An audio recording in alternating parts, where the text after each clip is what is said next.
So Patanjali gives us Ashtanga Yoga wonderfully, where the mind is the tool with which we work. In Jnana Yoga, the intellect is a tool. Shravana, Manana, Nididhyasana, Jnana.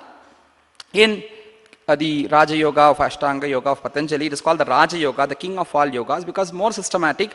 Even you have the components of Jnana here. The Swadhyaya and all are Jnana. You have components of Bhakti. Ishvara Pranidhana is Bhakti.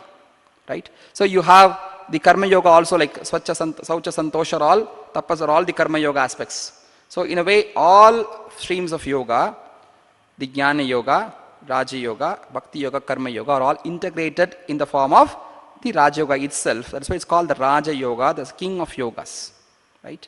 And as a preparatory for this, Patanjali speaks of the philosophy of asana, speaks of the philosophy of pranayama, speaks of the philosophy of dhyana, of samadhi a lot, the stages of samadhi, everything he speaks. But does not mention specific asanas, does not mention specific pranayama or meditating techniques. So that is where the help of Hatha Yoga scriptures come. The whole of Hatha Yoga scriptures, one of the primordial scriptures is called the Hatha Yoga Pratipika, where Yogi Swatmarama, when he starts only, he says, this Hatha Yoga is not an independent stream, it is a preparatory stream for you to go ahead in the Patanjali's Ashtanga Yoga of Raja Yoga. He says, Yeno Patishta Hatha Yoga Vidya Viprajate Pro Unnata Raja Yogam.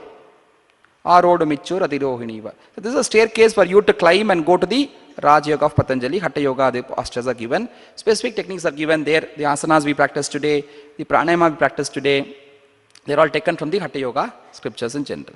So after this Ashtanga Yoga, the Raja Yoga, we have people who are emotional. I said the first kind of people are intellectual, second is of mind and willpower, and third are kind of emotional people who may not be that very strongly intellectual oriented. They may not, they are not research oriented, philosophical people, but very good at heart, have feelings a lot.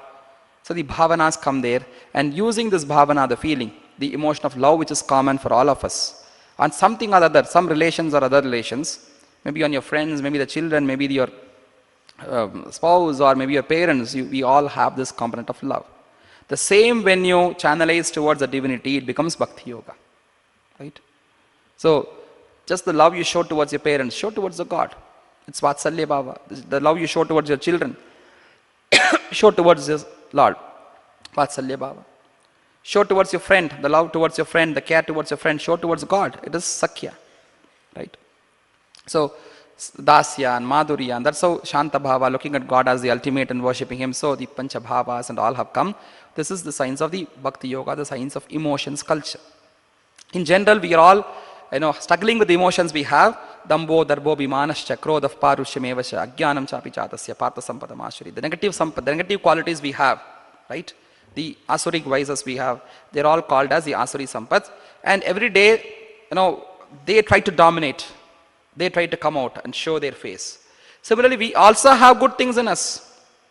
Teja, Kshama, Dhriti, Shaucham, all those good forces are also there within us. But always there is a Mahabharata war. Mahatma Gandhi said Mahabharata is not something which happened in Kurukshetra. The real Kurukshetra is there in our mind. Between the negative and positive forces, there is always a tug of war which happens, and that is what it happens in us every time. So the good and bad try to fight against each other. Now the good has to win, and the wicked has to be chased out. Right? So that is where you channelize these emotions to divinize it by the form of the Bhakti Yoga which you show towards the divinity. And in Bhakti what happens? The selfish interest what we have. The selfish interest what we have, which we call it as Kama. The attachment what we have in the worldly things is what is called Kama.